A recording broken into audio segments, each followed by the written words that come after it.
శ్రీమాత్రే నమః. ఏదైనా పండగొస్తే నాకు చాలామంది మెయిల్స్, కామెంట్స్ పెడుతూ ఉంటారు. మేము ఈరోజు పూజ చేసుకోలేకపోతున్నాం, మేము ఎంత దురదృష్టవంతులమో కదా, అసలు పూజ చేసుకోవాలి నేను ఎంత కలలు కంటున్నామో మేము చేసుకోలేకపోతున్నాం అని చెప్పి బాధపడతారు. నాకు అప్పుడు అనిపిస్తుంది, విశేషమైన రోజున అందరూ పూజ చేసుకుంటూ ఉంటారు, కానీ ఆ పూజ చేసి బయటకు వచ్చేస్తారు. కానీ ఆ పూజ చేసుకోలేకపోయామని చెప్పి బాధపడుతూ ఉంటారు కదా, వాళ్ళు నిరంతరము భగవన్నామస్మరణ చేస్తూనే ఉంటారు. అది కూడా ఒక రకమైన పూజే కదా. ఎంత ఆర్తి ఉంటే నేను చేసుకోలేకపోయాను, నన్ను క్షమించు శివయ్యా అని చెప్పి వీళ్ళు ప్రార్థిస్తారు చెప్పండి. అది కూడా పూజే.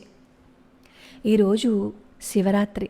మనం ఇద్దరు శివభక్తుల చరిత్రలు తెలుసుకుందాం.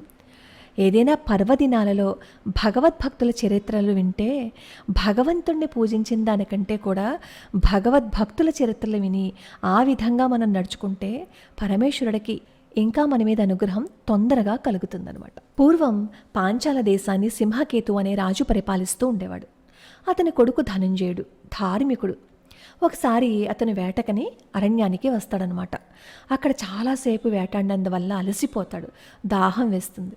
అప్పుడు అక్కడ ఒక బోయవాడేమో ఈ రాజకుమారుడిని చూసి ఒక కొలం దగ్గరికి తీసుకువెళ్ళి అతని దాహం తీరుస్తాడనమాట. అక్కడ పక్కనే ఒక దేవాలయం ఉంటుంది. అక్కడ వాళ్ళిద్దరు విశ్రాంతి తీసుకుంటూ ఉంటారు. ఆ దేవాలయం పక్కనే ఒక శివలింగాన్ని పడి ఉండటం చూసి పోయేవాడేమో శివలింగాన్ని చేతిలోకి తీసుకుంటాడు.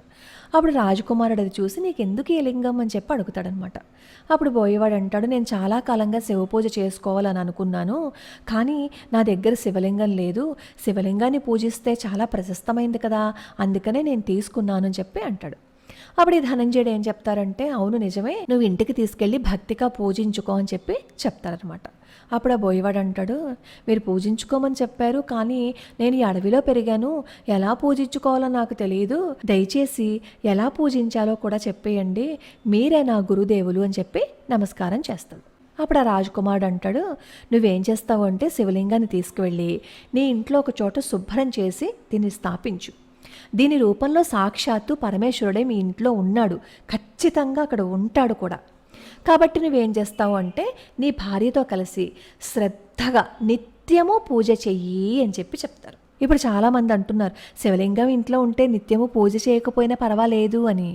కానీ మనం ఎప్పుడైతే అక్కడ ఒక శక్తి ఉంది అని అనుకుంటామో అప్పుడు ఖచ్చితంగా నిత్యము భగవన్నామస్మరణ చేస్తాం, భగవంతుడికి పూజ చేస్తాం. అయితే ఈ రాజకుమారుడు చెప్తాడు, నువ్వు చాలా శ్రద్ధగా ఎలా చెయ్యాలి అంటే ప్రతిరోజు శ్మశానం నుంచి చితాభస్మాన్ని తెచ్చి అది పరమేశ్వరుడికి అర్పించు. నువ్వు ఎప్పుడేం తిన్నా సరే ముందుగా దీనికి అర్పించి దానినే ప్రసాదంగా తింటూ ఉండు అని చెప్పి చెప్తాడనమాట. ఆ బోయవాడు ఏం చేస్తాడు అంటే ఆ శివలింగాన్ని ఇంటికి తీసుకువెళ్ళి ఆ ప్రకారమే చేస్తూ ఉంటాడు.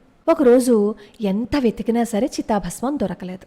చాలా బాధపడిపోయి ఆ భార్యతో అంటాడు, అయ్యో ఈరోజు నేను శివుడికి పూజ సరిగ్గా చేయలేదు, నేను గురువు ఉపదేశించినట్లే పూజ చెయ్యాలి కదా, ఇంకో విధంగా చేస్తే ప్రయోజనం ఉండదు కదా, మరి ఎలాగా ఇప్పుడు నేను గురువు మాట దాటితే దరిద్రం కూడా వస్తుంది, నరకానికి కూడా వెళ్ళిపోతాను, ఏం చెయ్యాలో నాకు అర్థం కావటం లేదు, నేను ఎంత వెతికినా నాకు భస్మం దొరకలేదు, ఈరోజు ఆయన చెప్పినట్టు చేయకపోతే ఇన్నాళ్ళు నేను చేసిన పూజ అంతా వ్యర్థమైపోతుంది కదా, పూజా సమయం కూడా దాటిపోతోంది, ఏం చెయ్యాలి అని చెప్పి బాధపడుతూ భార్యతో అంటాడు, ఏదేవైనా సరే నాకు చితాభస్మం దొరకకపోతే నా ప్రాణాలైనా విడిచేస్తానని చెప్పి ఏడుస్తాడనమాట. అప్పుడు భార్య అతన్ని ఓదార్చి, దీనికోసం ఎందుకు ఇంత బాధపడిపోతున్నావు, మన ఇంట్లో ఎన్నో కట్టెలు ఉన్నాయి కదా, నన్ను దహనం చేసేసి ఆ బూడిద పరమేశ్వరుడికి అర్పించు, ఎందుకు భయపడిపోతావు, నీ వ్రతభంగం చేసుకోకు, నీ పూజ కోసం నా శరీరం అర్పించడం కంటే ఇంకా సంతోషం ఏముంది చెప్పు, ఎప్పటికైనా సరే చచ్చిపోతావు, బూడిద కావలసిన వాళ్ళమే కదా, అదేదో ఇప్పుడే శివ పూజకు అర్పించు, ఇంతకంటే నాకు కావాల్సిందే ఉంది అని చెప్పి ధైర్యం చెప్తుందనమాట. అప్పుడు ఆ బోయవాడు అంటాడు, ఇంకా నయ్యంలే, సూర్యచంద్రుల సాక్షిగా నిన్ను ఏలుకుంటానని చెప్పి నిన్ను తీసుకొచ్చాను, నిన్ను నేను చేజేతిలా చంపేసుకుంటానని అనుకున్నావా, అలా చేస్తే నాకెంతో పాపం వస్తుంది, ఆడదాన్ని చంపినందుకు నన్ను అందరూ నిందిస్తారు, అసలు పరమేశ్వరుడు కూడా ఇలా చేస్తే నన్నేం క్షమించడు, నీ తల్లిదండ్రులకు అన్యాయం చేయమంటావా అంటూ ఏడుస్తాడనమాట. అప్పుడు భార్య అంటుంది, ఎందుకు నీకు నాపై అంత మోజు ఎందుకు చెప్పు, నువ్వెందుకు అలా ఆలోచిస్తున్నావు, నీటి బుడగలాగా ఈరోజు ఉన్న ఈ శరీరం రేపు లేకుండా పోతుంది కదా. పుట్టిన వాళ్ళు ఎవరైనా సరే చావవలసిందే కదా. నా తల్లిదండ్రులు నీకు అప్పగించేశారు.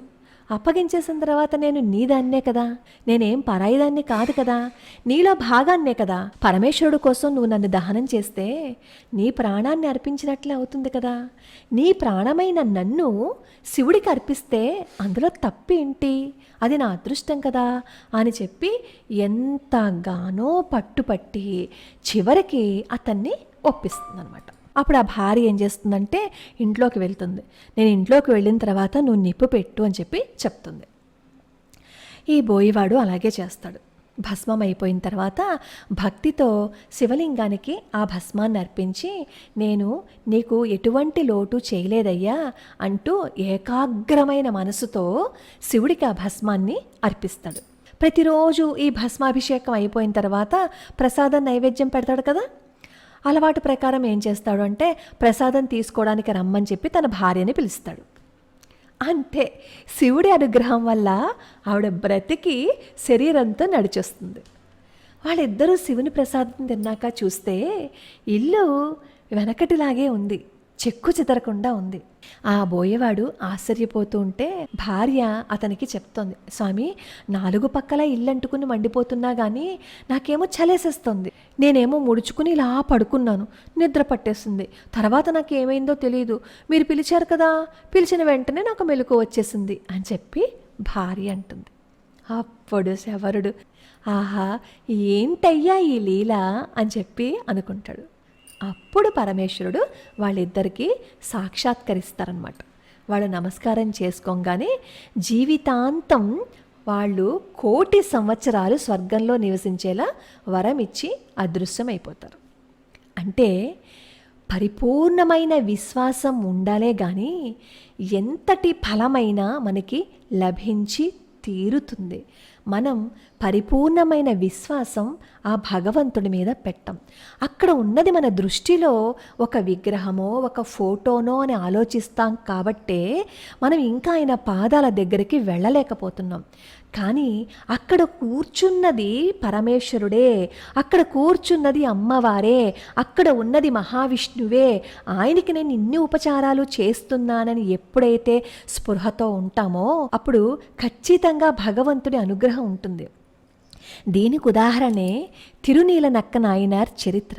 ఈయన తమిళనాడులో జన్మించారు, నాగపట్టణంలో. తిరునీలనక్క నాయనార్ ప్రతిరోజు ఐవంతేశ్వర స్వామివారి ఆలయంలో అర్చన చేసి వస్తూ ఉండేవారనమాట. ఒకరోజు ఆర్ద్ర నక్షత్రం. ఆ రోజున ఏం చేస్తారు అంటే తన ఇంట్లో పూజ చేసేసుకుని తన భార్యతో పాటు పూజా సామాగ్రి అంతా తీసుకుని ఆలయానికి వస్తారు. ఆయన భార్య స్వామివారికి అన్ని పుష్పాలు సమర్పించారు. సమర్పించిన తర్వాత స్వామివారికి నమస్కారం చేస్తారనమాట. నమస్కారం చేస్తూ అక్కడ చుట్టూ ప్రదక్షిణలు చేస్తూ ఉంటారు. ఆ సమయంలో ఒక సాలీడు జారి శివలింగం మీద పడుతుంది. అంతే, అక్కడ పక్కనే కూర్చున్న ఈ నాయనార్ గారి భార్య ఏం చేస్తుందంటే చిన్న పిల్లాడి మీద సాలీడు ఊదిన తల్లిలా ఆ సాలీడిని ఉఫ్ అని ఊదుతుంది. ఆవిడకి ఎంత ఆతృత వచ్చేస్తుందంటే అయ్య బాబోయ్, ఆ పురుగు అక్కడ పడితే ఇంకేమైనా ఉందా, కుట్టేస్తే ఏమైనా అయిపోతుంది కదా అని ఆ భావనతో చేసిందనమాట. అక్కడ పక్కనే ఉన్న ఈ నీలనక్క నాయనారికి కోపం వస్తుంది. కోపం వచ్చి, ఏంటి నువ్వేం పని చేసావు, నువ్వు ఎవరి మీద ఊదేవో తెలుసా, నీ ఇంగిలంతా శివలింగం మీద పడింది, భగవంతుడి మీద పడింది అని చెప్పి వణుకుతున్న స్వరంతో అంటాడు. నేనేం చేయను, అక్కడ సాలిపురుగు పడింది, విషం ఎక్కిపోదా, అందుకే నేను అలా చేశాను అని చెప్పి అంటుందన్నమాట. వెంటనే ఈ నీలనక్క నాయనారు ఏం చేస్తారంటే కోపం వచ్చి భార్యను తిట్టి అక్కడే వదిలేసి ఇంటికి వెళ్ళిపోతారు. ఆ రోజు రాత్రి ఈ నీలనక్క నాయనారికి పరమేశ్వరుడు కల్లో కనిపిస్తారు. శరీరం అంతా పొక్కిపోతుందనమాట.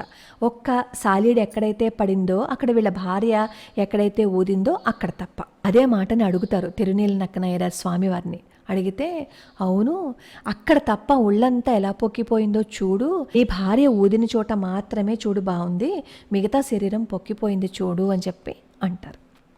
అంతే. అంతే. అప్పుడు అర్థమవుతుంది. అయ్యో! నేను ఎంత తప్పు చేశానయ్యా! నా భార్య నిన్ను ఒక కొడుకులా చూసుకుందే. నేను నిన్ను విగ్రహంలా మాత్రమే చూసుకున్నానే అని చెప్పి గబగబా ఆలయానికొచ్చి భార్యని ప్రేమతో ఇంటికి తీసుకెళ్తాడనమాట.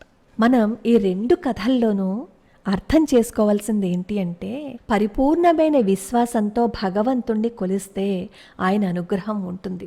అక్కడ ఉన్నది ఒక విగ్రహం కాదు, శక్తి ఉంది, పరమేశ్వరుడు ఉన్నాడు అని ఎప్పుడైతే భావన చేస్తామో అప్పుడు పరమేశ్వరుడి అనుగ్రహం మనకి ఉంటుంది. ఈ 2 రావాలి అంటే నిరంతరము మన మనస్సులో నామస్మరణ జరగాలి. అలా నామస్మరణ జరిగితే మన మనసులో ఏవైతే ఈ దుష్ట సంస్కారాలు ఉన్నాయో అవన్నీ ఈ నామస్మరణ అనే అగ్ని దహించేస్తుందనమాట. అప్పుడు మన దృష్టి నెమ్మదిగా భగవంతుడి పాదాలపై నిలుస్తుంది. ఈరోజు మహాశివరాత్రి. 2 చరిత్రలు తెలుసుకునే అద్భుతమైన అవకాశం నాకు ఆ పరమేశ్వరుడు ఇచ్చినందుకు మనస్ఫూర్తిగా నమస్కరిస్తూ, లోకా సమస్తా సుఖినో భవంతు, సర్వే జనా సుఖినో భవంతు.